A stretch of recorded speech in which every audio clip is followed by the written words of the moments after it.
mayam Manipur top channel dagi video amta thakasige ngasi thagachatriba video sidi mayam hazik yamna serious oiriba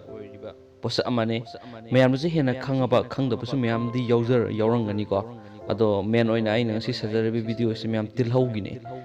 haidi tilhau si mayam nongmo gi maman se sum wangba hengkaleba wangba yam thin hengkale nongmo gi aduga tabu khoi somda hai tare ko khoi saidadi tilhau se kg mada lupa chama hena pireba telhau se kg da chama hen pireba aduki matik yam thin tang ado mayam aigi subscriber mayam marak tagi su video su yeng biri banu sibidane chilinaw sing adom gi jaga da telhau se maman kg da kyam ka pirige habadu comment box ta mamam thambiro adu akhang yauri thambiro khang da ba yarogana hanga kan adum thamas ka su kaide